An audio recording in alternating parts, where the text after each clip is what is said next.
Good morning, Radically Rural. We are glad to have you back in this third and final session of the Entrepreneurship Track, but there are things to do all day in Keene. And for those of you that are with us virtually, I'm sure that you've had the morning we've all had, and you've got a million things dragging you away from this exciting event. But I want to encourage you to stay, because this is where the money meets the road, so to speak, on this Entrepreneurship Track, and we are excited to have you here. One more thank you to our sponsor for this track, Mascoma Bank. They have done a terrific job of both supporting us with their attendance and their help, and then also their funding. So we are grateful. Thank you, Mascoma Bank, a community banker that serves all of New Hampshire, and we are so grateful for that. All right, I am going to get right to the point, because we have exciting speakers here to present to you, and I know that you want to hear what they have to say, because some of the questions yesterday were directly to these opportunities. So I'm going to introduce our two speakers, and then I believe, are they going to start with a video, or are we going to, they're going to speak and then we're going to go to video, Sarah? Okay. Okay, they're going to speak and then we're going to go to video, and don't get depressed. We've had a trial run on this video and we're pretty sure it all works together. All right, first, let me introduce Steve Radley. Steve is the president and CEO of the Kansas Center for Entrepreneurship, or their DBA, NetWork Kansas. So we know them as NetWork Kansas and the program in there at NetWork Kansas, but he is the president and CEO of the Kansas Center for Entrepreneurship. That was launched in March of 2006, so 15 years alive on the planet in Kansas, and they have already assisted more than 25,000 entrepreneurs. Yay! Woo! 50,000 referrals. And specifically to this presentation, they have multiple loan programs and a venture fund that have made loans and investments of more than $50 million to Kansas businesses, with total leveraged capital of more than $500 million. They launched a year after their founding the nationally recognized Entrepreneurship Community Partnership, or E-Community Partnership, and there are now 66 E-Communities across Kansas. Steve is an MBA, an MA, and a BA in journalism, and I have to mention this. His BA in journalism is from the University of Oklahoma, and that is my home state, so yay, Boomer Sooner, Steve, all that kind of good stuff. To his left is Imogene Harris. Imogene is the Director of Strategic Partnerships and Impact Investment at NetWork Kansas. So she oversees all of the statewide funding programs that we have just mentioned. There are 6 loan funds and a venture fund.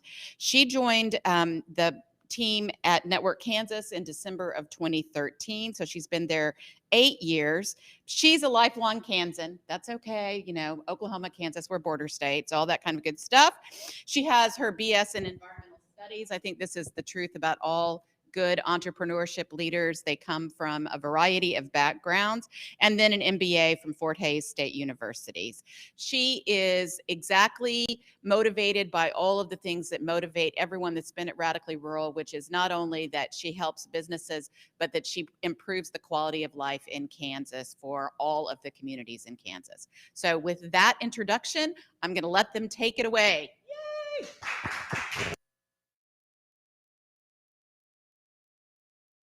I think we're still muted. All right. Can everyone hear us now? I'm assuming so, because it says that on there. Well, thank you for allowing us to come to you virtually. We're really bummed that we're not there. I think my wife was the most bummed, because she was definitely planning on coming and hanging out in New Hampshire and that part of the country. But we are thrilled to come and talk to you today about NetWork Kansas. Just a few things going forward. All of you hopefully have this worksheet that we're going to go through some exercises during this time. And feel free also, if you have questions, to provide them to Allison, or if you're online, to provide them through the chat, and then Sarah will give those to Allison. And we have a couple times during the exercises where we hope that any questions we can answer them. And I always say, if I don't know the answer, I will make one up. So anyway, also in the back, there's information to contact us, so you can put some questions in and email them to us, and we'll get back to you as well. So I want to start this topic with just, we're going to talk about loan funds primarily today in the capital system. And so the first question that I want to for all of you to think about is, if someone came to you and you were going to create a loan fund and you had $450,000, what would you do? And we picked the number 450,000 because that is the exact number we started with in 2006. And I'm going to go into a little bit more detail later on how we started our first loan fund with that 450,000. And hopefully by then you'll get some idea of the ways that we think, the ways you can create a loan fund. As we talk about this, though, I think there's one really important point to make, and that is that in order to do any type of loan fund or any type of program, you really have to have a built entrepreneurial ecosystem. And that is really critical to creating a loan fund to offer. We're going to talk about entrepreneurship programming and other things as well, but you have to have the structures and process of an entrepreneurial ecosystem. And we're going to talk a lot about that in the first part of this section, so that you kind of understand kind of how we started, because we started exactly the way a lot of you may be starting as well. So just a little bit about the landscape, then I'm going to turn it over to Imogene to talk a little bit more about the culture of what we believe. But we were created in 2004. Our vision statement is basically we wanted to be nationally recognized as a leader in making entrepreneurship a priority, not just for economic development, but for community development. And as you'll see that throughout what we talk about. And if you live in a rural community, you know that community development and economic development often go hand in hand. And a lot of times it's the entrepreneurs in your community that are solving both issues. So our mission statement, we center everything we do around what we call the 3 E's: education, expertise, and economic resources. And I have a confession to make. On our mission statement, I actually changed it for this presentation. And if you go to our website right now and looked at what the mission statement would say, it would not say portals, it would say portal. And hopefully we'll get that changed. Obviously, we have a lot of staff that will want to help make those types of changes. But here's one thing I want everyone to know, listening in person or virtually: there is no such thing as a one-stop shop and for entrepreneurs. And we were actually created by a statute to create a one-stop shop. And what we learned is there's no such thing. Every secretary, I can promise you, every Secretary of State's office in every state has what they consider a one-stop shop. But entrepreneurs that's not how entrepreneurs work. Entrepreneurs are trying to solve issues. They're trying to find the resources they need, and they will go anywhere to do that. And so for us, in our organizational structure, it's really about networks. And entrepreneurs go to networks to access resources. They don't go to a one-stop shop. And so Network Kansas is really everything we do, and you'll see this throughout this presentation, was built on 2 networks. A partner network. We have a partner network of nonprofit and governmental resources that are of over 550 partners. I'm hoping a lot of them are on this call, and I want to thank you all, because it is you and our other network, the 66 entrepreneurship communities, that really do the heavy lifting across the state of Kansas. And so as you think about building your own entrepreneurial ecosystem, think about networks and think about how you can build those networks. Imogene?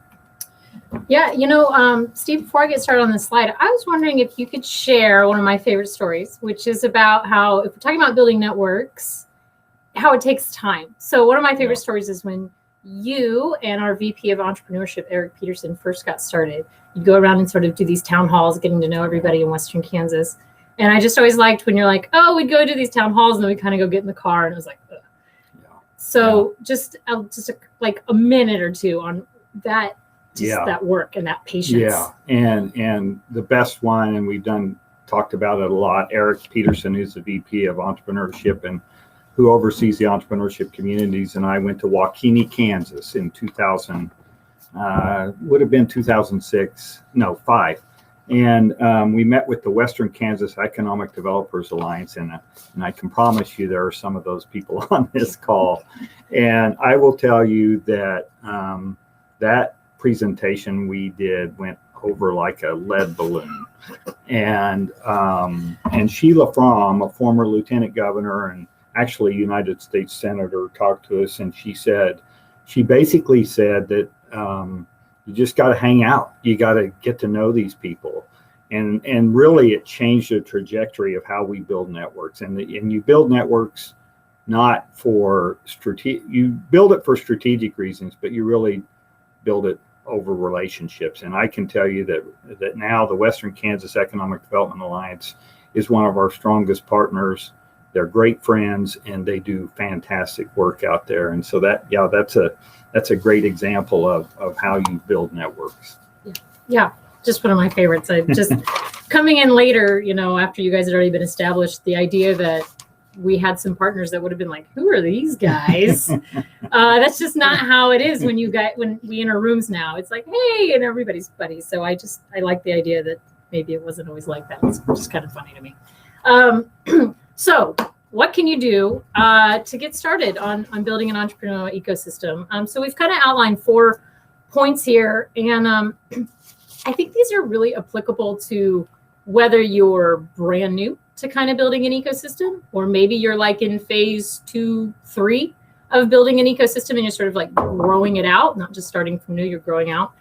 I think it's applicable if you're building a sort of more local ecosystem. Maybe you're just within your town or a county, or if you're an organization that's working more statewide or regionally or maybe even nationally. So I think they're really just applicable across all sizes and sort of all phases of the build. And the first is finding folks who are committed, right? And we always hear about building partnerships and building relationships. We know this. Everybody has heard this. I think we all know that. But the key is being strategic about finding those who are committed to, not just entrepreneurship, but to building, making progress and change and building something new. And this is one of our other key points, is that we really feel it should be something new and something different. Steve likes to say we want to inject some chaos into the system. We want to mix things up a little bit. Right? Because if we have something like that, it gives something for people to sort of grasp onto, to get excited about and motivated by. So it's something, it can even be sometimes just a conversation piece. It's a reason to go out and start talking to, existing partners, new partners. The other part of that, when we're thinking of building something new, we find it usually falls within one of our 3 E's, right? So maybe it's an economic resource, like a new capital or funding program.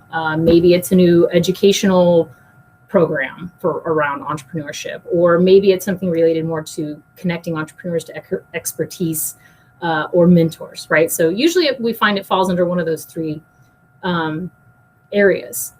And then the fourth and final piece, and I think maybe this is the most important one, is about engaging and empowering at the local level. So what we mean by this is both sort of in the creation process. You want to engage and make sure that the community or communities that you're working with are a part of that development of whatever this new thing is, to help with buy-in. If they, it's grassroots, it's building up. If they feel like they were a part of it, they're going to be more likely to want to sort of use it and push it. And they also are going to know what works best with their community. So it should be a better fit for sort of the gaps and the needs of their entrepreneurs that they're serving. And then when we talk about empower, so there's the empower of sort of just saying, hey, please, we want to invite you to this creation process.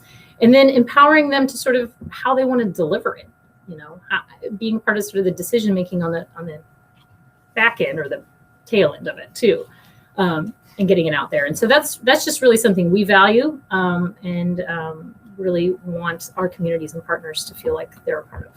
Yeah, I might add too that when we wrote our our vision and mission statements, which was within the first 2 months of when we started, that hasn't changed except for the portal piece that I shared earlier.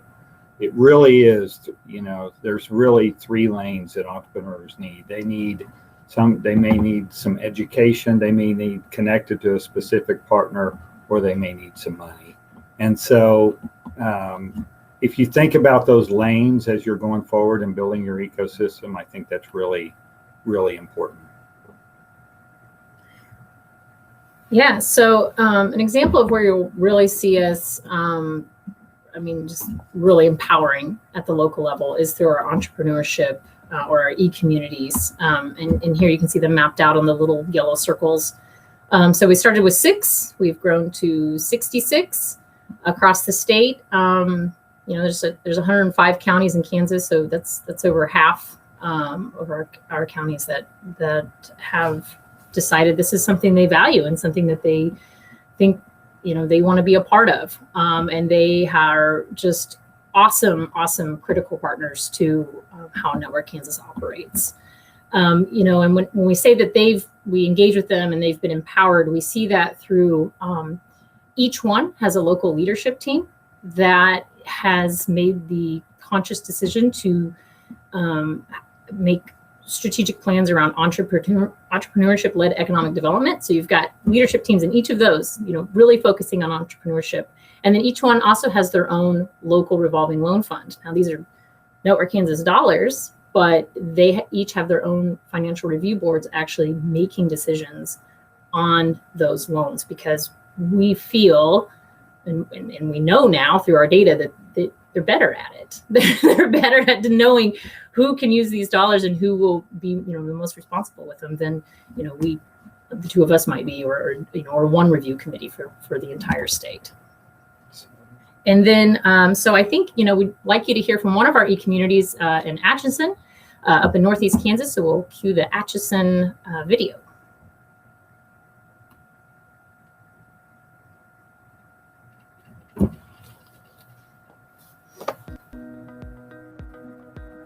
I've been playing guitar probably since I was about 13. I was in middle school and my parents got me a guitar for Christmas, or maybe it was Santa Claus. Santa Claus and my parents got me a guitar for Christmas.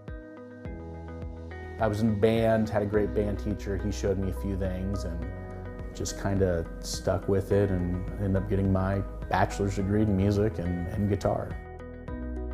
I had worked in the music industry for a long time. The idea kind of came from working in corporate America and constantly saying, I think I could do this in a better way. Honestly, it wasn't until I found out about the e-community loan that it was something that I thought I could do. I kind of just wanted a local place for people to go and get some regional local products. The coffee is from Kansas City, the alcohol, a lot of it from McCormick over in Weston. Here in Atchison, we have our Till and Dordreamus, which I love those products. I've always loved mixology and doing bartending type deals, so I kind of wanted that to be a big part of this place too. I came into this spot and, none of these walls were here. You have to figure out exactly where you want walls and where you want this equipment and that equipment. My mom was actually vital in that process and telling me, it's gonna be okay. I'm not a visionary, so it's really hard to picture it. Once it started going up, then I'm like, okay, I feel a little bit better now. At its most basic level, the Atchison e-community program exists to try and support and grow the culture of entrepreneurship in our community. And the way that it does that is providing gap financing. Sometimes somebody will have an idea, they go to the bank and the bank says, that's not quite enough money down for us, or we're not comfortable with that. And what this program can do is it can fill that gap, and it can provide financing that actually provides a better interest rate than the bank. Our local banks like it because it gives them more security and diversifies their risk. The city likes it because it gives us more small businesses, and of course the small business likes it because it allows them to actually start up and grow their business. This loan fund can be used for startups, expansions, and acquisitions. It can be used to hire staff. It can be used to acquire a building, put a new roof on a building that you already own. It can be any kind of business. It could be a brewery, it could be a carpet cleaning shop, it could be a residential contractor, it could be a video service. This is the fewest restrictions of any small business loan fund that exists anywhere in the country. The hardest part about opening a retail business is having the money for the inventory, and especially in the music industry, most companies have, for lack of a better term, a buy-in where you have to buy a certain amount. To have a store where you could actually have a lot of product on the wall is going to take quite a bit of money to do it, and that's kind of where the e-community loan came in. It was something that they could fund it up front. A lot of big cities play home run style economic development. They go after the big companies, they give them big tax breaks. In our situation, we don't think that's a recipe for success. So we've used the baseball analogy. How did the Kansas City Royals win the World Series a couple years ago? They played small ball. It was about on-base percentage, it was about putting the ball in play. So we think that by playing economic development that way here and hitting a bunch of singles and providing this locally controlled gap financing money, that we can be successful with economic development that way instead of hoping for the 3-run homer every time. The loan process itself was so much more simplified than anything out there with like the Small Business Administration. They just made it so easy. At the end of it, I was like, that's it? Really? Are you sure you don't need a blood sample or a family tree or something like that? I think even just encouragement helps a ton when you're doing something and you're trying to think, oh, is this gonna work? Is this not gonna work? And having people behind you, it helps a lot. If you don't have reinvestment in your housing stock, in your business community, in infrastructure, in any of those facets of your community, if you don't see reinvestment, if you don't see new things happening, then you're just falling further behind. I just like that spirit. Why complain about where you live? Let's make it better, and let's do things to make it a great place to be.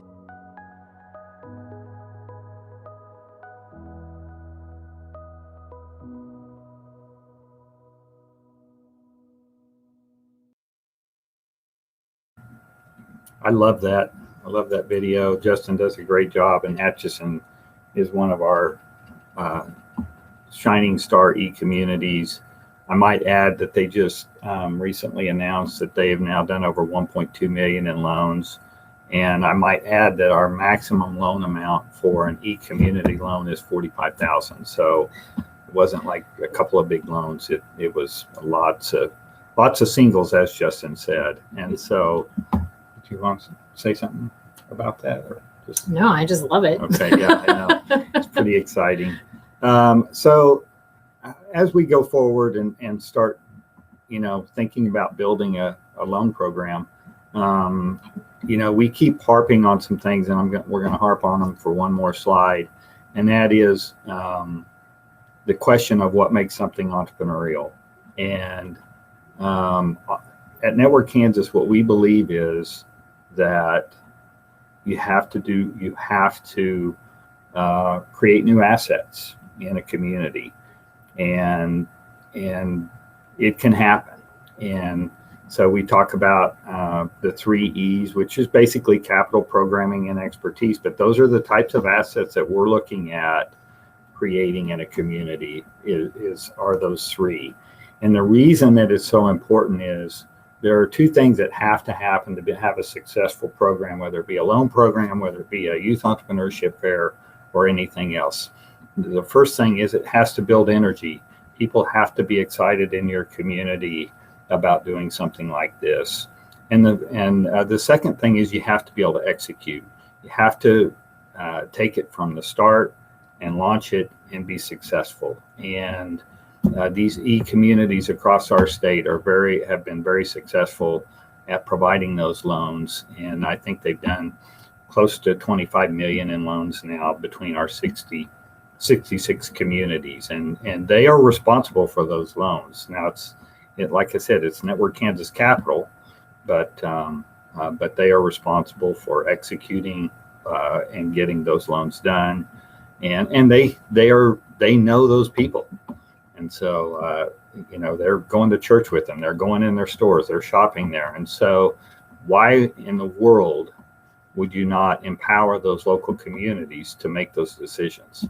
And that's what we've tried to do at NetWork Kansas. So I want to go through, and as we look at this slide, this is something that actually took us about 6 months to do. And I was sitting in a meeting with a younger staff person, and he asked the question.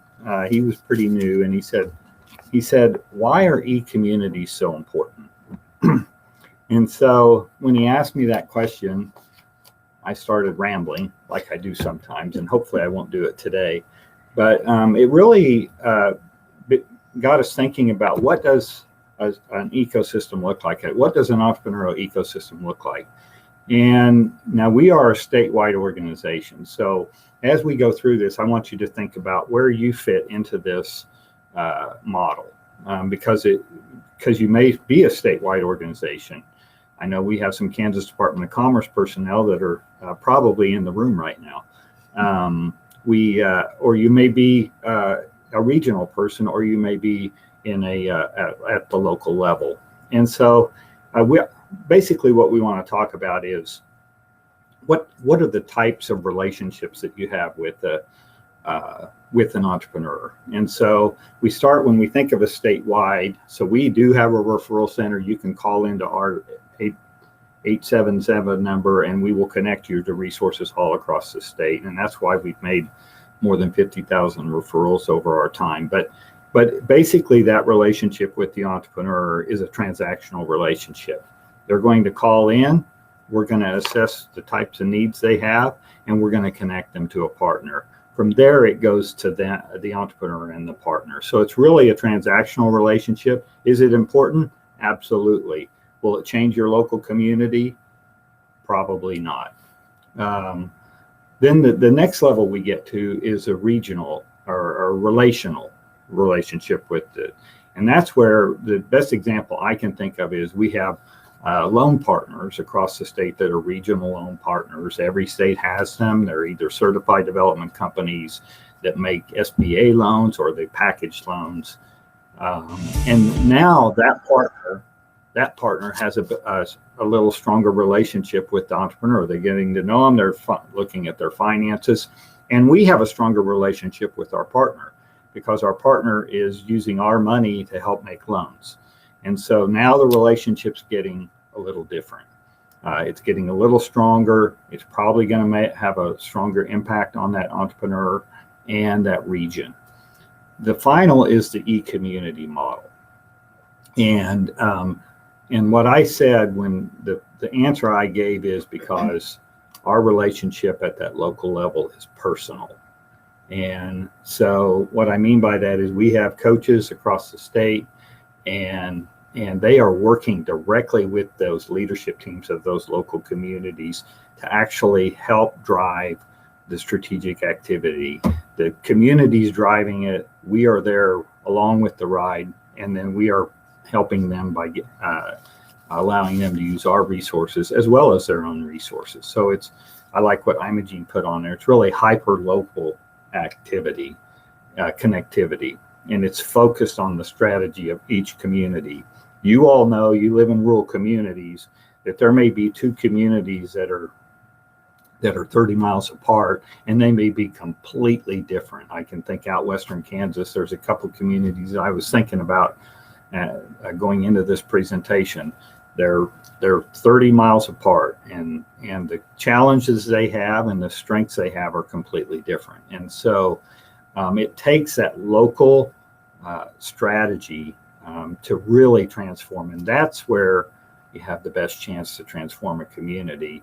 And that's why roughly 50% of all the loans we've made, 50% of the dollar volume, probably 70% of the actual loan volume is done at that e-community level. So with that, Imogene, I thought we'd go into our first exercise. And as we go through this, if this would be a time, if there are some questions, we'd be more than willing to answer those as well. And then we'll go into the next module. Yeah. So if you've got the worksheet handy, feel free to use it. So, we're just hoping that you could use a little bit of this time today to sort of just think through where you're currently at in your ecosystem, or what it looks like, and maybe even what you might want to do next, right?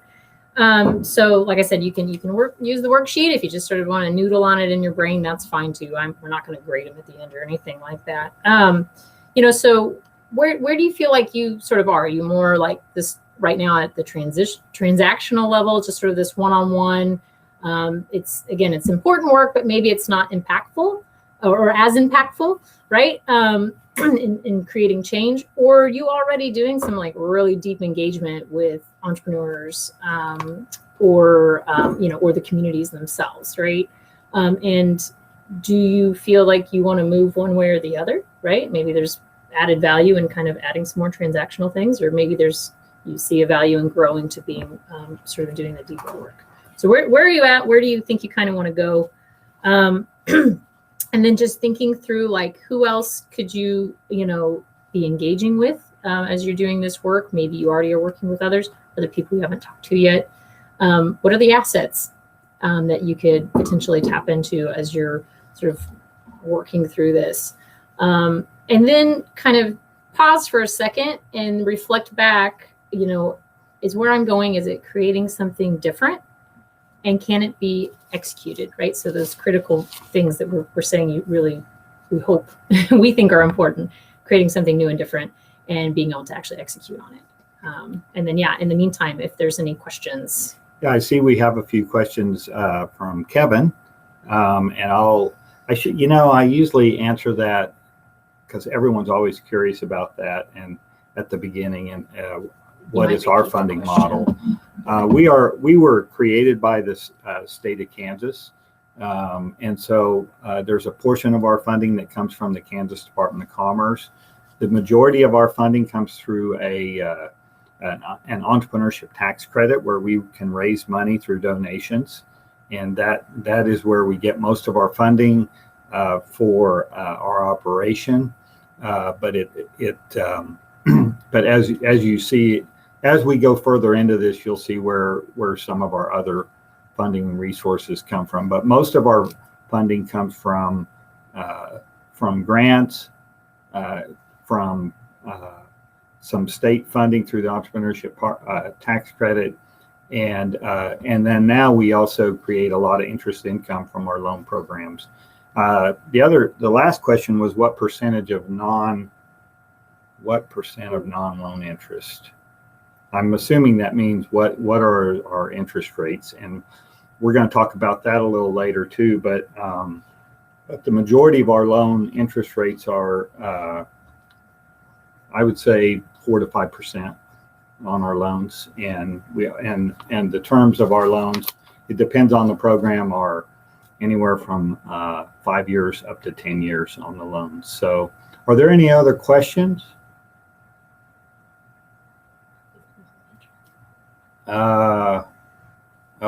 I would say 70%, Kevin. The question is, what percent of your operating revenue comes from sources other than loan interest? And I would say that it's probably 70 to 80%. So,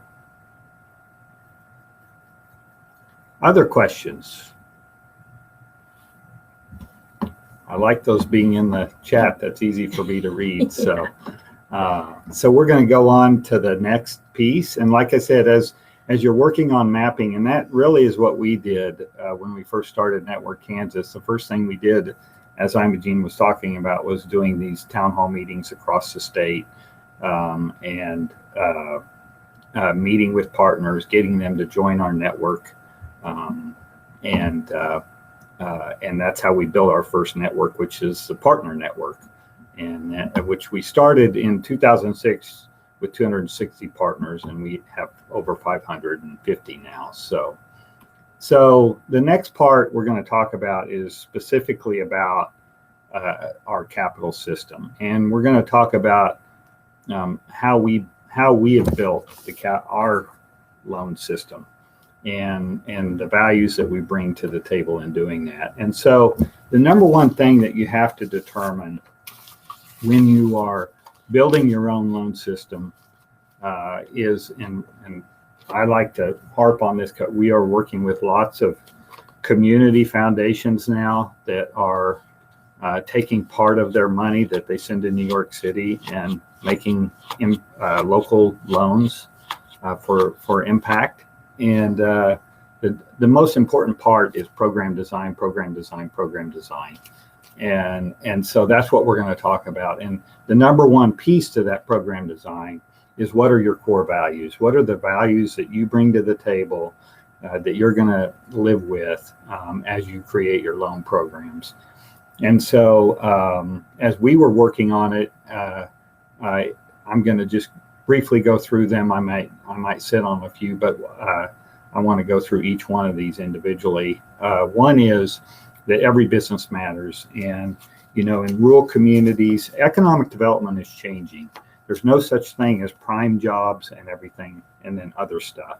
And entrepreneurship is a key component of that. And to be honest with you, this is one area where rural communities are a little ahead of even metropolitan areas, and that is, every business in your community matters. And so you need to provide resources that will allow all of those types, any type of business, to receive funding, programming, to start and grow their business. And if you live in a rural community, you want to have a place to go eat, you want to have a place to work out, you want to be able to go access healthcare, you want to go to the pharmacy, all of those things, in addition to the companies that are growing and adding jobs as well. So that's very important. Another fundamental value for us was what I call a distributed system that deploys assets. And as you can see through our e-communities, that's a key thing for us. Before 2020, NetWork Kansas had never, even though it was our capital, we had never closed a loan. We had to when the pandemic hit, but before that time, all of our loans were closed by either a local entrepreneurship community partner or a regional partner. And so working with your partners, do not do this alone. When you are creating a loan program, you have to do it with others, with other partners, or number one, you won't get deal flow, and number two, it won't work. The third area is supporting private capital. We want to support private capital, not replace it. And Justin talked about this a little, how in most of the deals that we are doing, or most of the projects we are doing, I would say 90%, 95% of the projects we're doing have other capital in the deal, and that's where we get the leverage. But we also get other things, and I'll talk about that on our first gap that we work to support. But the key for us was we want to support private capital into deals, and we want to fill gaps. And so when you are thinking about a capital program, think about what the gap is that you want to try and fill. The last one is that programs need to be self-sustaining. And there's only one way that you can build a self-sustaining program, unless you just have money coming in all the time. And now, I don't know about you, but we don't have money coming in all the time. And that's to charge interest, because it's, your net return on a loan program is your interest income minus your failures. And so you cannot build a sustainable loan program unless you have an interest charge to your bit that you're charging. And that is what helps sustain the programs. In our statewide loan programs, for the most part, we had not put in any new capital for multiple years. But it's because we have the interest income and to also help with failures. And if you're designing a program that does not include planning to have some failures, and you're probably not taking enough risk in your loan program. Yeah, and I'd like to just go back up to the top two for just a second. So for the distributed systems, and Steve did talk about this, but we kind of refer to the e-communities a lot just because it's such a sort of easy visualization with the map, and they're just kind of easier to talk about as a network that's you can go to deploy capital. But for our non-e-community or our statewide lending programs, we do also use partners, and we sort of have like our statewide funding partner network, and it's smaller. It's more like regional. We use our certified development companies a lot, so it's more regional. We've got some like county economic developers that we consider those partners as well. But the point is that all of our programs are flowing through those partners, and they are sourcing those deals for us. And typically they are also closing the loan once it's gone through the review process and been approved. So, everything is going through a system of some kind, a network. And then just for me personally, I really like the value that every business matters. It's so easy to sort of like get caught up in whatever area you may come from or currently be in. I always think of like venture as kind of like the cool, sexy thing, and that's great. And they bring a lot of value, and that's really good stuff. But like you said, the restaurants and our Main Street businesses are important too. There's value in the manufacturers and the growth businesses like that. So I just really think that's important to be thinking of sort of everybody to the extent that's possible for your organization and your capacity. Yeah. Let's see, there is a question in here, and I want to see if I can answer it. If loan interest is about, how do programs become self-sustaining? Well, you have to, I think there's two pieces to that. One of them is, and I think I may have answered a different question on the first part, but if you're creating a loan program, and you'll see when we talk about, and I'm going to talk about our loan programs later on, is that you have to have some money to start. So if you start with $450,000, which is what we did, the principal repayments obviously are the part where you can reloan money, but the interest is what keeps it from going into the negative. And so with our e-communities, every one of our entrepreneurship communities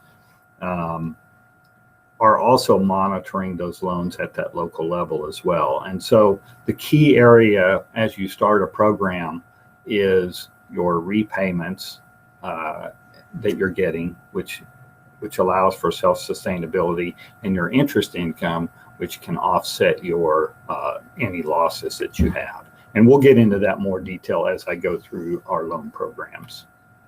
So there's two types of gaps. And it's a very good question. And I figured out this is, it's a very good question because quite frankly, even large certified development financial institutions across the country don't like to make small loans. They'd like to be at least at $100,000 in their loan for a loan. And so making a $30,000 loan, or I think the average on our e-communities is $30,000 on the loan. So making those types of loans, you have to have an efficient network to do it. And so we're going to talk about two gaps that we have tried to fill. And the one I'm going to talk about is the one that we've been filling for the past, since we started our first loan program in August of 2006.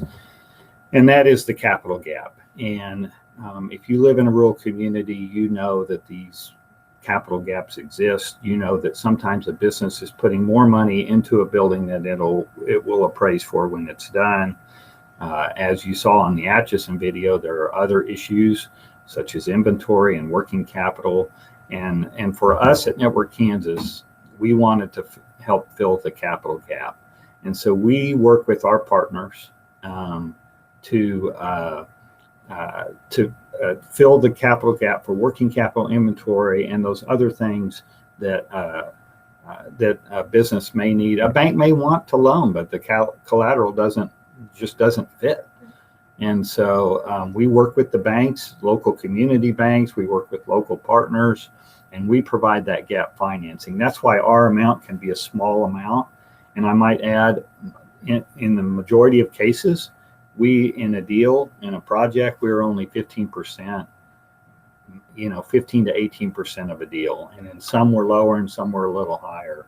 And so the leverage there there's a lot of other capital that are in these projects. So the advantages to that are this: due diligence. If you're doing a SBA 504 loan, you've jumped through a lot of hoops. And one of the things that our board said from the very beginning was, if you jump through all those hoops to get an SBA loan, or if you jump through all those hoops to get a bank loan, we're not going to make you jump through a bunch of other hoops. We are looking for deals to partner with banks, to partner with our other partners, to make a deal happen that might not happen. And I can send you things of banks that are saying, I have one in Baldwin City, Kansas, which said that, he looks up and down the street and he knows that those buildings are full because the banks have partnered in gap financing with us to let those businesses get started. So that's one big advantage of a capital, of filling that capital gap. The other is that we, as I said, we engage our partners. We are administering loans now, but even in those scenarios, it's a partner that's bringing us that project. And then the significant advantage, and what was talked about earlier, is we're leveraging additional capital. And so, we've done 57 million in loans, but we've leveraged probably 450 to 500 million in additional capital in those loans over our history. And it does build a foundation, and it creates energy in the system. When one of our entrepreneurship communities can provide not only potentially an entrepreneurship program, but then also fill a gap that helps a business start or grow, that creates a lot of energy in your local community. And so, Imogene, I'm going to let you do this one. Yeah. So if we're sort of following and thinking about our first core value, that every business matters, then that means we need to also understand that not all businesses or business owners are operating equally within sort of the larger capital system. And one example where we saw this discrepancy was with the PPP program that rolled out as part of COVID emergency relief through the feds. So, the BIPOC-led businesses just didn't secure as many dollars as their white counterparts in this program, right? So this is just sort of one representation where we see that. So we need to be cognizant of that as we're developing programs and thinking about who we're engaging.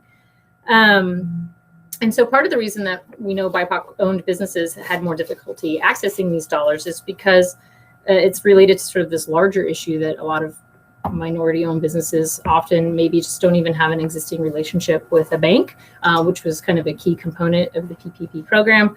And there's a lot of historical and systemic reasons for why that is that way. So it's just something, we could spend a whole day talking about that as well, but it's just something to be aware of, right? So in general, we find that minority-owned businesses and white-owned businesses experience the world of entrepreneurship differently. And as support organizations, we need to just recognize this and think about it. And so additionally, when we're creating programs, and if you're looking at or have thought about creating a program that's specifically for minority businesses, it's important that to engage minority-led organizations or minority support organizations to really learn what is going to help make that program accessible and actually usable for those entrepreneurs, right? So go to the next slide. Okay. So as we started working more in this space, and I don't know, let's say maybe the last 2 years, maybe we've been a lot more intentional about this. Just really trying to educate ourselves more on what we can do to creating a funding program specific to BIPOC-led businesses. We realized that the capital programs don't just fill a capital gap. There's systemic gaps of just access to service, access to, lack of outreach, or, maybe the outreach isn't the same, or lack of access to networks. And so how can we use a program, a capital program, to sort of address those as well. So we recently created a new fund. It's called the Empower Fund for minority-owned businesses. We've piloted it in 4 communities, two metro communities in Wichita and Topeka, and then 2 rural communities out west in Dodge, well, Ford County and Dodge City, and then Liberal, Kansas. And we were engaging our minority support organizations and those communities as we were building this program. And we kind of, in learning about it, we had to break one of our own rules. We have been gap financing since the beginning. We have always been match required. And we said, nope, we're not going to do that for this program, because we like to complement private capital, but the private capital is just not there, or it's not there in the same way. Yeah, I was really filling a different gap. So it's the thing that the aha moment for me was that it's still a gap we're filling.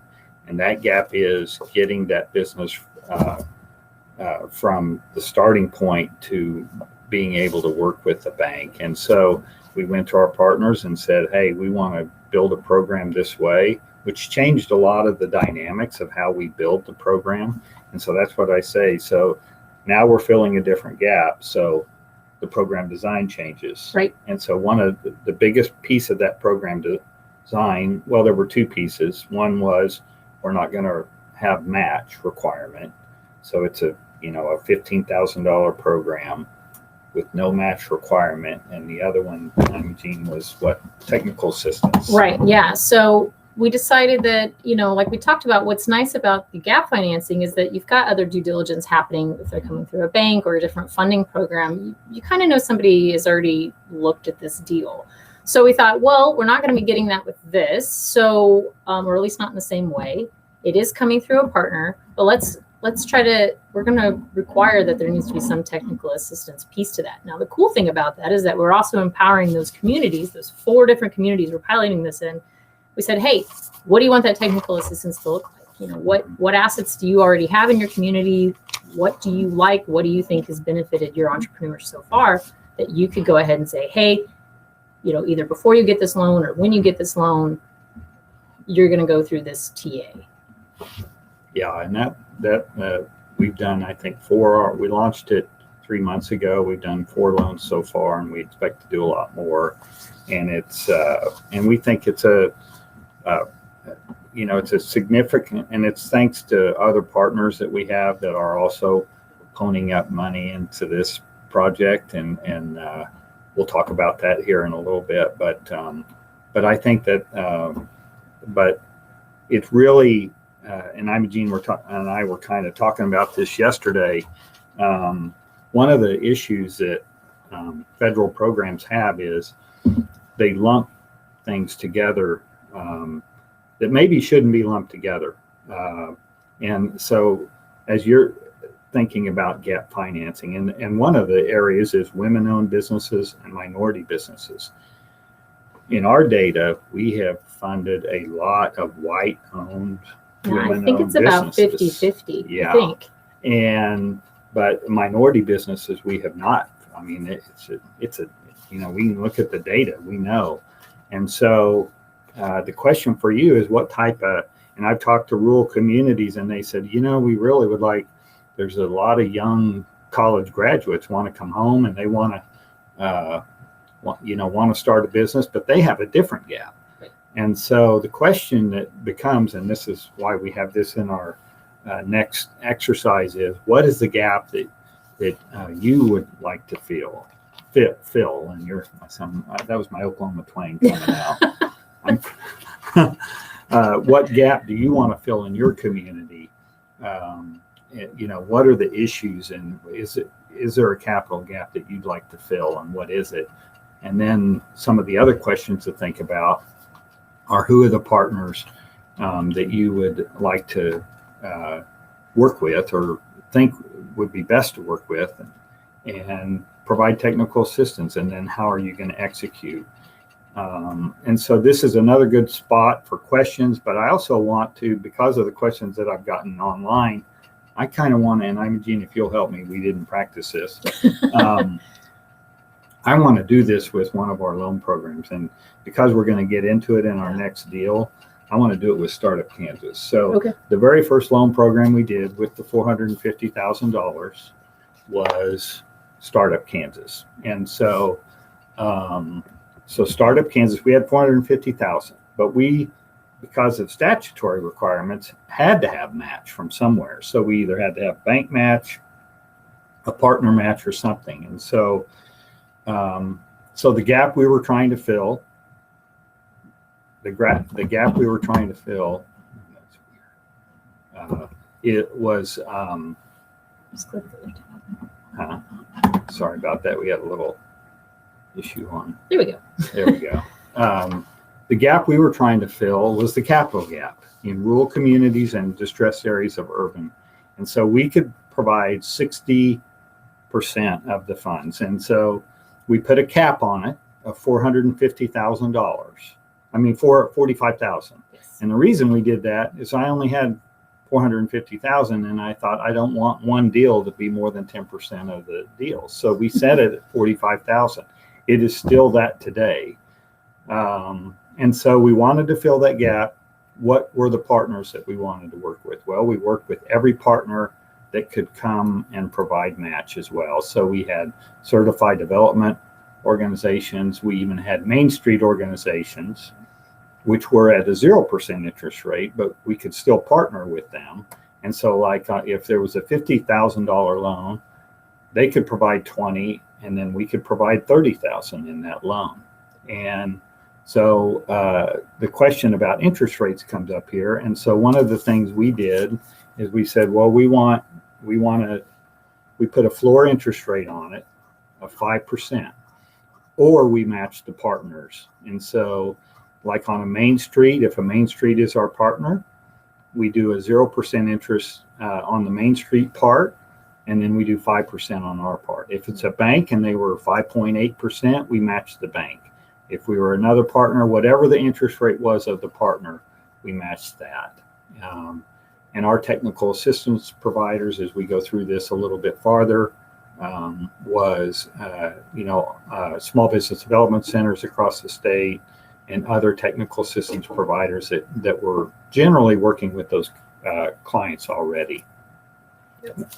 And so the other part is the partner. We basically sent our part of the money to the partner. They close the loan, and then they send us back the repayments. And so that's when I said we had never closed a loan. It was our partners that were closing those loans. So so it worked pretty well, and it's worked very well. I think we've done about 8 million in that program now, something like that. So I got it behind me, 9.1 million in that program. So yeah, I'm wondering, we don't have to go through like every program, but just sort of thinking through some of the other sources of funds to help maybe give examples. So, we had the funds that we started with the 450. Over time, we've had, and we'll get to some of this will show up a little later too.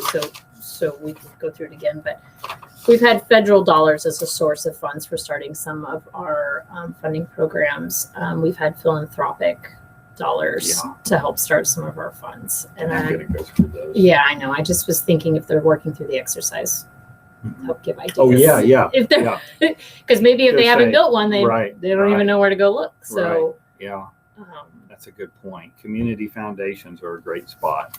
If you have a local community foundation, or if you don't have the capital, but you can connect to the capital somewhere. It may not be in your local community, but it can be it may be a regional resource. Yeah. Hi, Steve and Imogene. Could I interrupt just a second and see if there are some other questions? I think there's also an opportunity to follow up on some of the questions that Kevin raised earlier.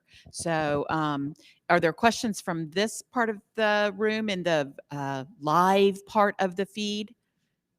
I had one question to follow up on Kevin's question earlier. And my question was, I think that we may be having a difference of understanding of what makes a program self-sustaining. Are you suggesting that the interest and the repayments keep the fund replenished, so the fund is self-sustaining? Or are you saying that the interest payments also cover all of the operating costs for the program? Yeah, I'm so glad you brought that up. Now that's for the loan fund itself. We use a little bit of the interest to fund ourselves, but not very much. But no, this is for the actual loan fund. So if you're starting a loan fund, and you know, I will tell you, this is something that I came from that I was surprised that lots of people start loan funds and don't charge interest.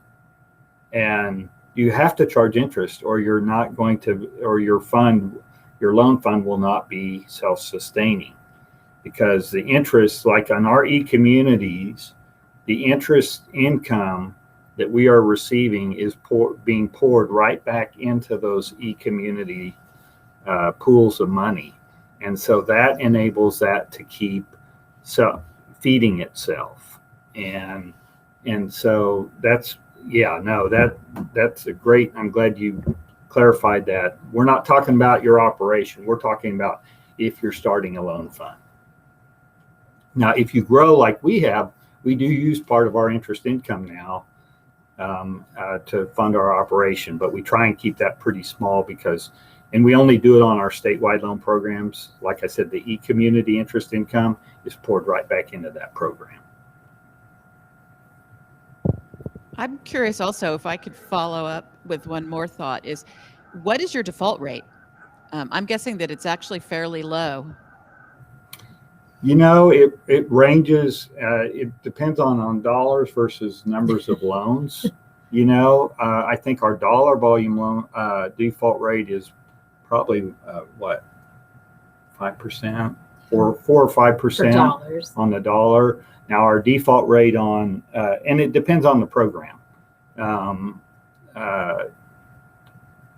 is probably 8 to 10% on the default on the loan side. And I will tell you that for some people, when we tell them where we're at in the pool, they think that's low, but with others, they think it's high. And I will tell you, you've got to create if you want to build a program that is helping lots of businesses, and including startups, you have to be willing to have some failures.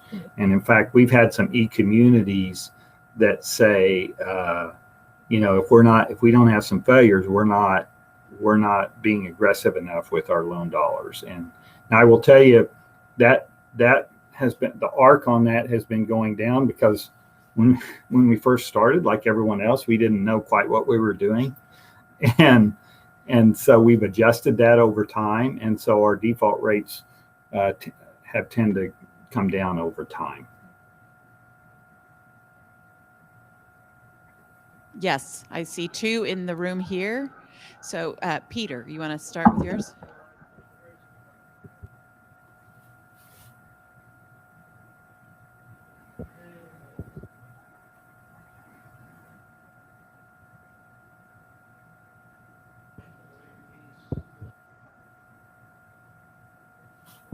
Peter wants to know what you mean by something different. He explains that as far as he can tell, there are no new ideas in the world. There are just new opportunities to use the old ideas, or different ways to use the old ideas. So could you please give us a little bit more understanding of what it means to be something different? I love that. I love that that's a question. And so we believe in disrupting the systems that are in place in a community.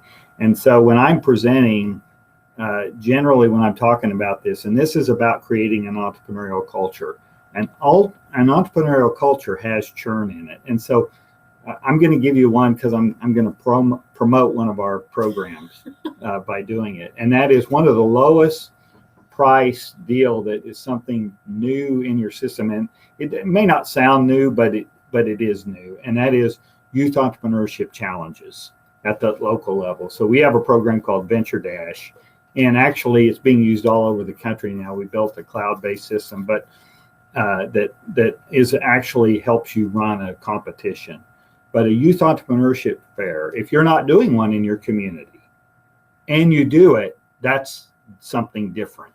And it's not the actual, what you're doing, but the fact that you're doing it that changes the system. So our youth entrepreneurship competitions have gone from, last year we had 900 students participating all across. We did 40 local entrepreneurship fairs in local rural communities and urban communities. That changes what's going on in the community. And we always say, if there's one thing, if you want a low-cost way to energize your community, run a youth entrepreneurship fair. And so we started with, 20, or we started with 10 or 15. We've grown to 40 to 50, and now we have a statewide competition as well. That's an example. A new loan fund with not very many restrictions is something new. So it's not, when we say something different, we're saying if you're not doing it in your community and now you're doing it and a new asset's created, like a loan fund or youth entrepreneurship, I'll give you one more. I'm sorry, I could ramble all day about these, but is one's called the Ice House Entrepreneurship Program. It's developed, it's a national program, and in our communities, we started with this program because Sterling, Kansas called Eric and said, you got to come see this program. And so Eric went out, and it's about developing a mindset in your community. So we did it.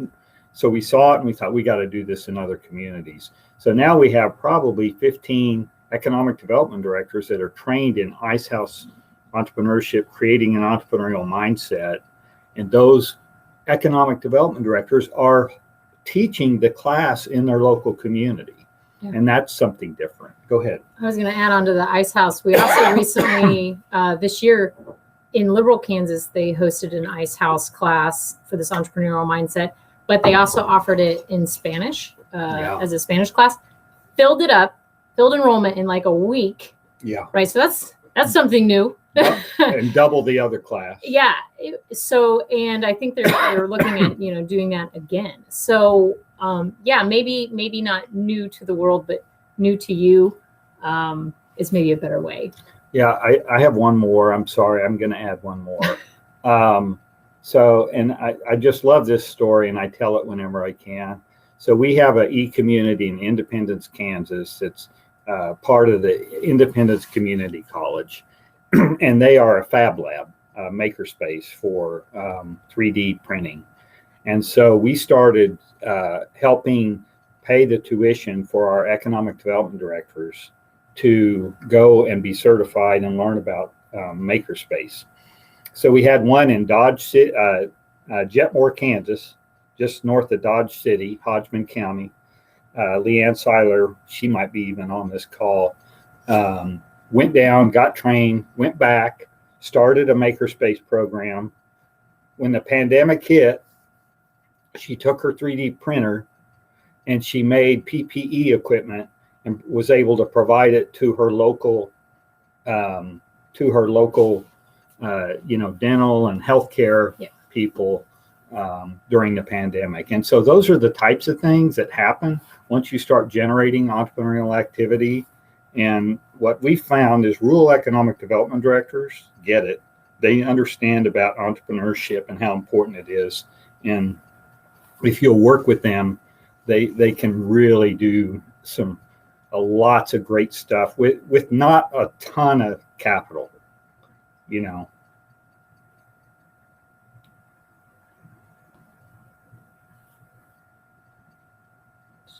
So there is one other question on here, Allison. Was she talking? The importance of the pillar of youth. And I will just repeat those resources that you named. You named Ice House programming, which is a nationally available programming about entrepreneurial mindset. You named the Maker Space and the Fab Lab at Independence Community College that they could be in touch with. And I'm sorry, I've lost, oh, and the youth entrepreneurship program that you have resources for called Venture Dash. Is that Yeah, right? if you Those are the Google three Venture Dash, resources. So you can find those resources by just Googling. And I think we have one more question in the room, and then I see a question on the screen as well. So one more question in the room. Yes, ma'am.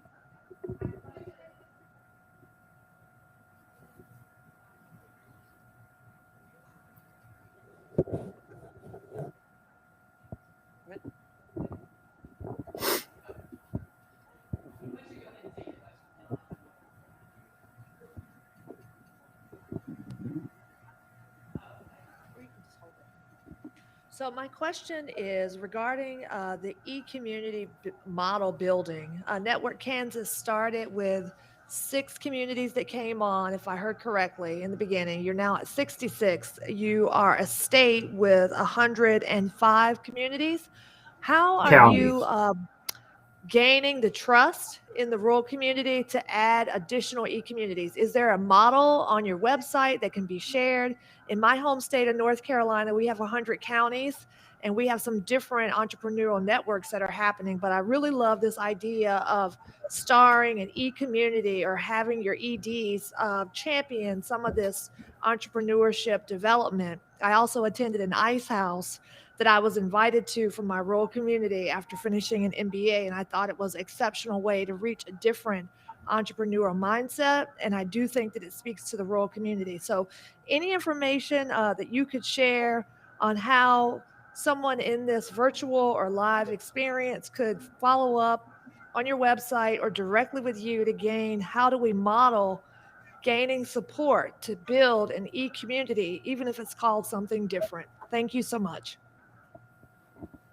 Well, I really appreciate that question, and I will tell you, when we started the e-communities, it was a new concept, and that is, what if we let other people make decisions on the assets we have?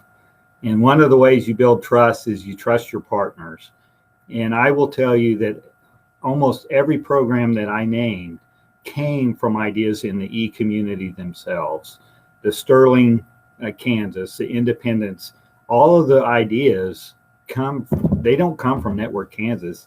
They come from our network of partners. And the way we've built a trusting network is we have community coaches that spend time in these communities. I think we have 4 now. We're hoping to add another soon. And so that is really key. But I also want to let you know that we do work outside the state. We have a program, Don Mackey, with E2 Entrepreneurial Ecosystems. In fact, next week I'm going to Ord, Nebraska, and the Nebraska Community Foundation there is launching 6 e-communities. And I've been working with the Ford Family Foundation out in Oregon, and these are rural communities too. The Ford Family Foundation since January of 2020, and they are launching 4 e-communities this fall. And so, we'll give you some information at the end. And Eric actually has been to, I know Leslie Scott in North Carolina. Eric's been there twice and spoke about our e-community. So we'd love to. We really believe that the e-community is the way to go, and we really want to try and build a national network of e-communities, because we think that it will help not only at the local level, but it will attract additional capital from national foundations and other organizations trying to solve this issue. And the best way to solve it is to empower at the local level. And people don't do it. They say they do it, but if you export decision making, you're not empowering. And a lot of the federal and I don't mean to be critical of federal, but I am going to be one critical piece I have is that they don't empower decision making locally. And if we can get to where we're empowering decision making locally and holding people accountable, I think that the community can be transformed a lot quicker. Did you have something you wanted to add? No, I think you did it. You address then, Kevin has a follow-up question about how funding might flow from Network Kansas to local partners, or how they raise funding themselves. And I would presume that would extend to the e-communities and their work. Yeah, that's another great. So we invest. I mean, we are what I would consider what would be called an impact investment organization. 90% of the assets that Network Kansas has is decisions on those are made at investments and at the local level, and so one example is our entrepreneurship program, ICE House.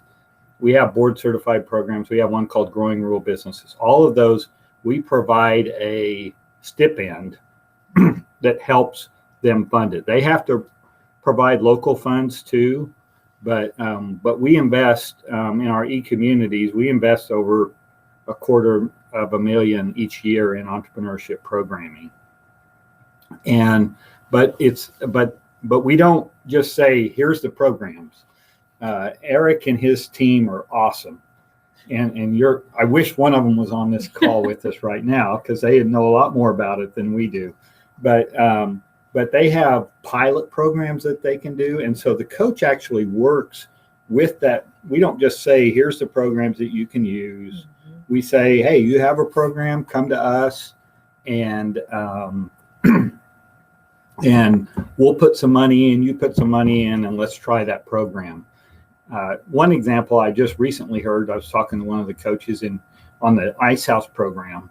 So the ICE House program, we gave them additional funding for Miami County, and they bought like 100 ICE House licenses. In fact, Eric was on an ICE House podcast recently, Eric and Amara, who's our program manager. But then they bought books for the library. They're doing all sorts of additional things to start creating that mindset at that local level.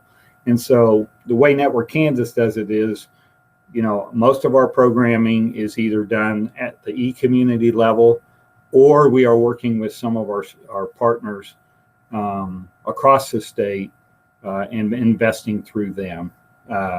Like one is the Technology Development Institute at Kansas State University, or a local accelerators as well. That was a long-winded answer, but I will say that the whole idea of local investment is where we believe everything happens.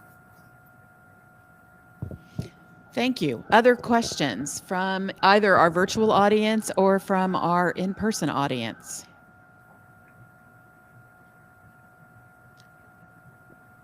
All right. So I think that there were some more things that okay. Can you talk a little bit more about your ecosystem mapping? What was involved with the ecosystem mapping process? How long did it take? What were your findings? How were they summarized? How were they shared? Kevin's working me pretty hard today. Well, there's a couple different ways that we do ecosystem mapping. One of them is we have a program through Don Mackey called Development Opportunity Profiles.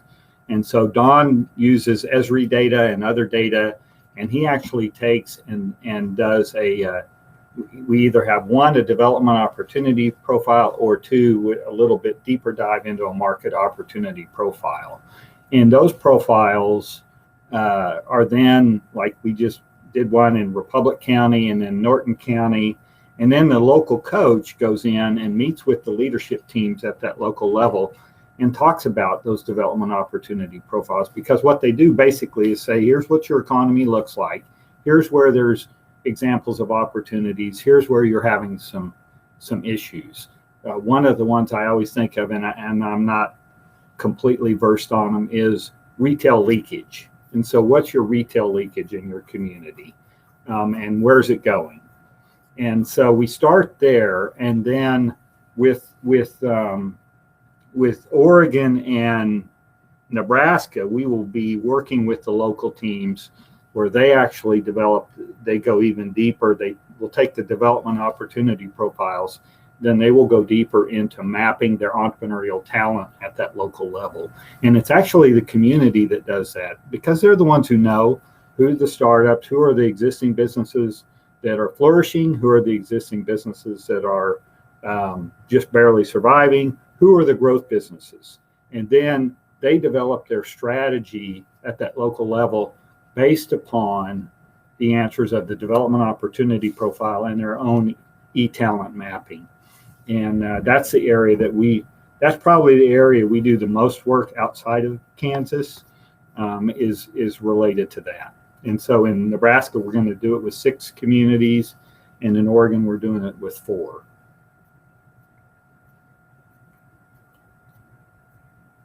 Might not have participated in all of the sessions.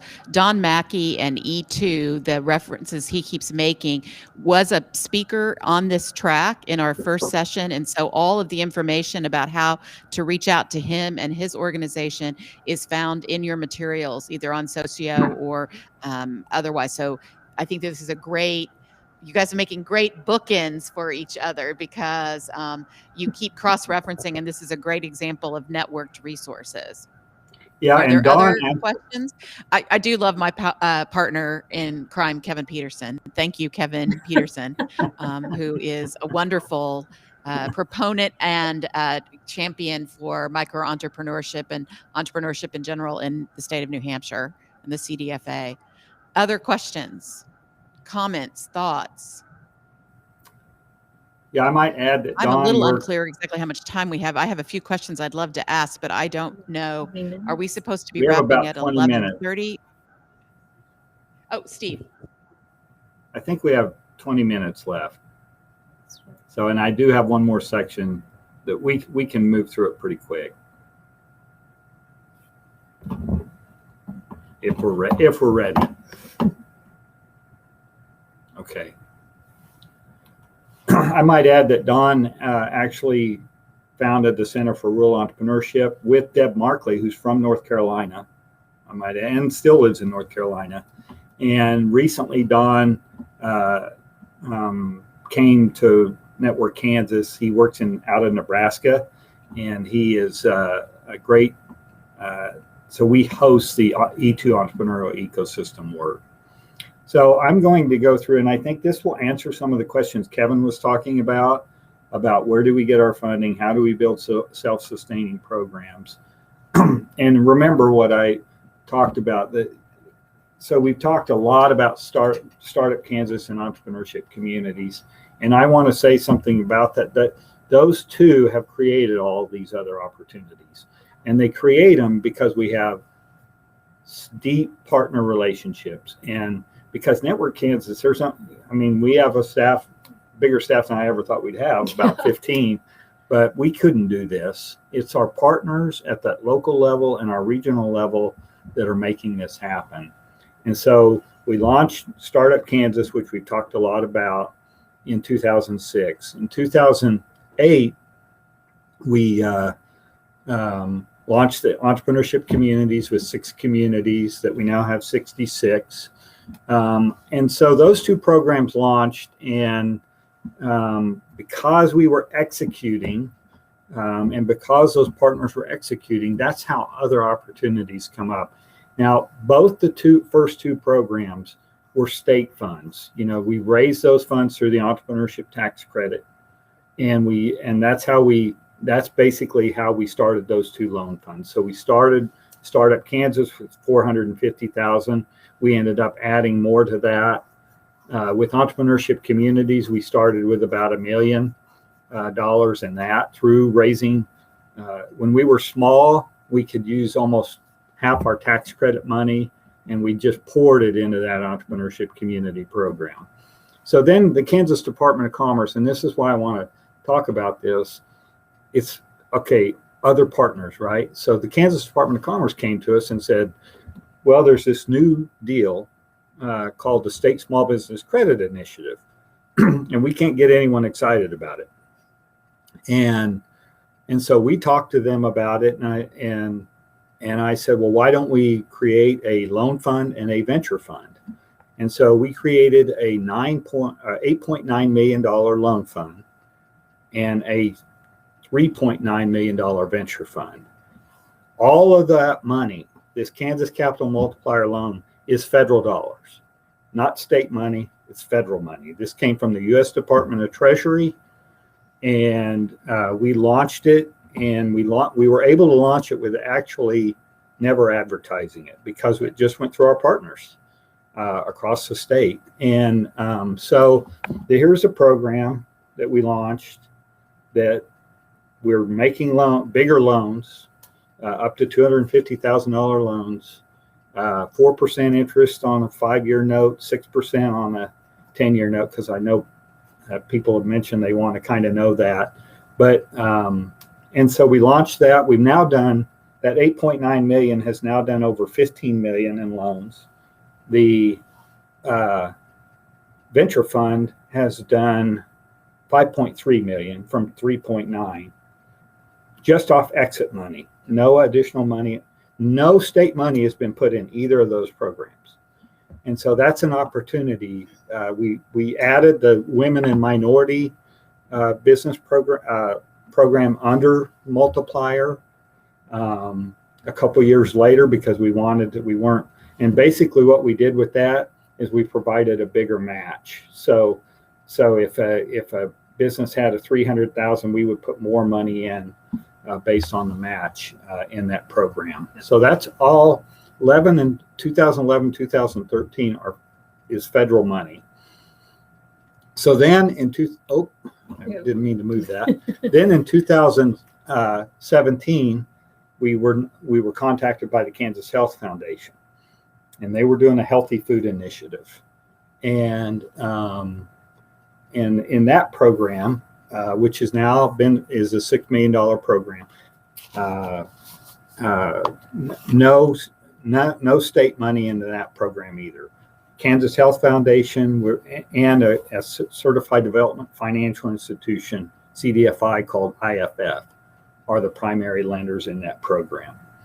From that program, we launched a $3 million fund that we did put money in called the Kansas Community Investment Fund. The Kansas Health Foundation put in $1.5 million, and we put in $1.5 million.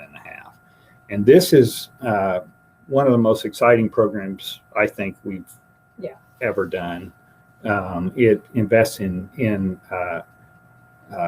areas related to the Health Foundation's impact areas, which are listed here, which is daycare centers, fitness centers, and we lots of. I mean, in 1 month we did 3 fitness centers in rural communities from Hays, Kansas, down to Southeast Kansas, and so it's a really exciting. We've done daycares all over the state. It's the one program we're also making loans in nonprofits. Sorry about that. And so that was related to a different gap. Then COVID hit.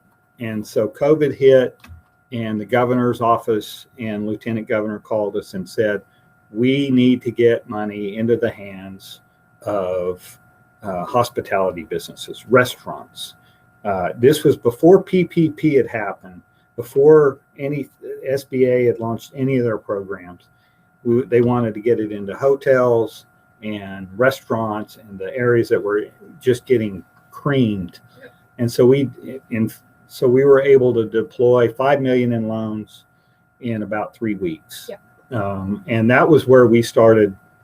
That's where we had to start administering loans. Because of COVID, we couldn't have our partners close the loans. And so we now administer about 200 loans ourselves. That program became a grant program that Governor Kelly decided later to take those loans and make them grants. And so because of that, a CEO of the second largest bank in Kansas called me and said, we need to do more. And so he wanted to put in money. And so we had multiple banks put in money for Restart Kansas. And by the way, Restart Kansas was our only no match loan program we had ever done because of COVID. And we did 6 minority businesses in a month in Wichita, and finally my light went on that said, hey, maybe we should consider something different on how we help minority businesses, which Imogene, I might add, had been harassing me about for at least a year. And so that's when we developed the Empower loan program. So the thing I want to show you, though, is we're talking about partnerships. We're talking about networks. Restart was community banks putting the money in. The Kansas Community Investment Fund and Kansas Healthy Food Initiative, Kansas State's involved. Blue Cross Blue Shield of Kansas put in money. Kansas Health Foundation put in money. And so when you can develop a loan program and design it, and it works, you're going to get other opportunities. And I think that's the most important part of that. And I think go ahead. Yeah, I should say, I just think of this as like building a resume. I mean, we're seeing it here as, what is this, like 8-9 lines or whatever. But remember, this is over a 15-year span, right? So it really is about that execution and building a reputation of being able to get the loan funds done and building a network where we can, find these deals and have great partners that can help us along the way. And then, when Steve says, from the Healthy Food Initiative came KCIF, what we're really talking about there is that we were able to work more closely with the Kansas Health Foundation through the Healthy Food Initiative, which they said, hey, you might be able to help us start, we've been sort of thinking about impact investing, and it seems like it would make sense to align that with your work as well. So it just sort of, opportunities can lead to opportunities. Yeah. So it's okay though to start with one, like that's fine. That's where we started too. Like it takes time to build this and be patient, waiting for opportunities to sort of present themselves. Yeah. And I want to add something, and I think I'm going to skip the next slide and go to a video, the next video, because one of the things I want to talk about is this doesn't have to be your money. The money can be someone else's money. Let's show that video, and then I'd like to kind of talk about this a little bit, because I think every rural community has access to something like this. Many rural areas of Kansas still can't do simple things like download or stream a movie. They're stuck on technology that's typically 10 years behind. I've lived out here for 23 years, so it's always been something we've dealt with. We would work on a dial-up, and more recently a hotspot. It was always a struggle. A lot of people think rural areas are a challenge, but they're also a great opportunity for a lot of entrepreneurs, and broadband is just one of those opportunities. Our community foundation has chosen over the past couple of years to make some large investment into the entrepreneurship ecosystem. We were hoping to solve the problem of internet access for so many families in the rural areas of our county. I would sometimes, if I had a large file to download, would go to the bank in town and sit out in the parking lot to download the file that I needed. I don't know that I realized how it affected my business until I got fast internet, until I got Idea Tech out here. I had no idea. When you know the people behind the deals, or even just the ideas that this particular change in the community can be made because there's a need so significant that it has to be addressed. There's something that is powerful and exciting about getting those deals done. It's really hard to give up the space that I've been in for 23 years, and I'm so glad that the internet has met me here as opposed to me having to chase it and go find it somewhere else.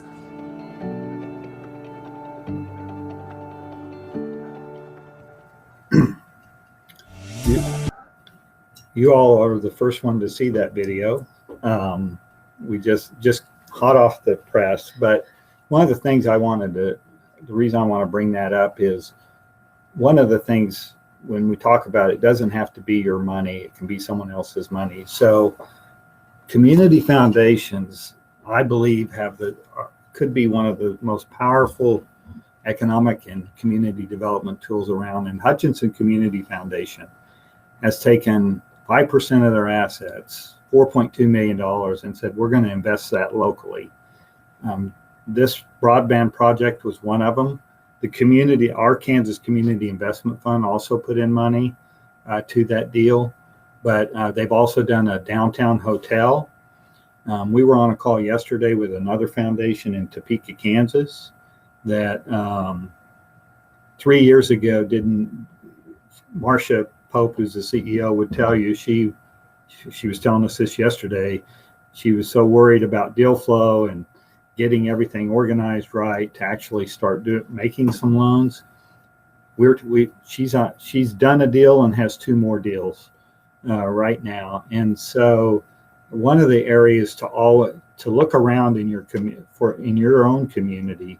Now, they may not be doing it yet, but I can promise you that any forward-looking community foundation is going to be doing impact investing in the future.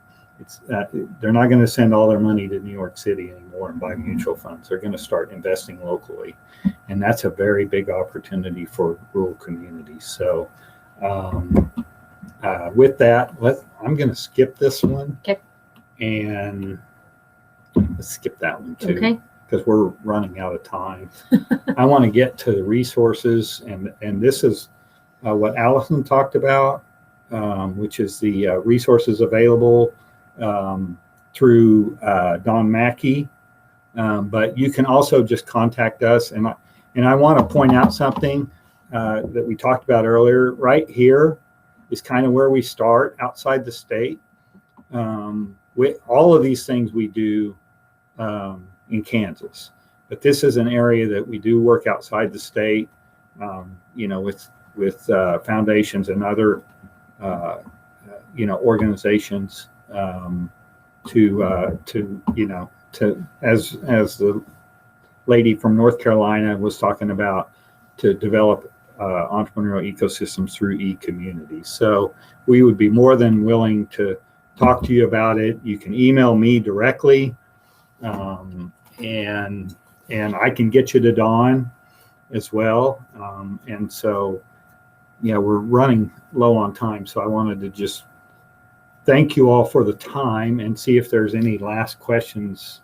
I love the questions. You all have had such good questions. And we really appreciate the time that you spent with us today. Couple of questions. Sarah, you had a couple of questions? Oh, check and see if there are any more questions. Not on the chat. Okay. So I think that you have successfully at least inspired us, and probably all of the questions we're thinking about how we can make it work in our own communities. I see one of our good sponsors, a good community bank, nodding her head at the back about all the things that we might be able to do. And so we are really grateful for your participation. And I do encourage everybody to take advantage of the opportunity to be in contact with Imogene or Steve and follow up, because one of the things about these networks are that people, when you reach out for help, you get it, which is really a terrific thing.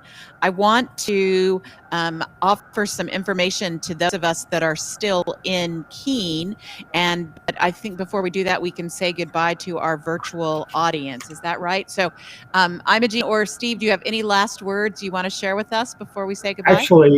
Actually, I do have one last word. Go to our website, and we have a convening next Monday called NetWork, and we are launching a new deal with LISC, Rural LISC, which will be available for rural entrepreneurs. It's a digital platform, free. And so if you're interested, this Network for Change, which we haven't talked about, but if you go to contact me and I'll get you the information, or just Google Network Partnership for Community Investment, and you can register, and there will be a convening Monday to learn more about it. Okay, so I want to repeat that back for everybody so that we get that for sure. So they need to Google Networked for Community Investment. Is that the right title? And there's an opportunity to register for something on Monday. Yeah, it's a convening, and we're going to be talking about a new digital platform, and LISC, we were selected as one of the rural partners to launch this digital ready platform that Verizon put together that is specifically for entrepreneurs, and our target is rural entrepreneurs. So if you go online, we're going to have a link, and it's just an hour-long webinar Monday afternoon. Is it Monday? No, yeah, Monday afternoon. So sorry, I just thought about it. I wish I had it on the website, but I don't have it on there. It's NetWork for Change is the website. No, that's okay. So if you go to that and you can register, or if you have more questions, you could reach out to Steve and NetWork Kansas. And Kevin coming in you. again, Kevin, man. That's part of the advisory team that helped inform the Verizon platform. So that's an exciting cross connection. There you there. go. Thank you. I'm And so thank glad you, I Kevin, brought for that up. Exactly Cool. why we start to feel like we're always talking to each other, even if we don't know each other yet, right? Yeah, Thank you. that's awesome. Right. All right. Well, thank you all. Thanks, everyone.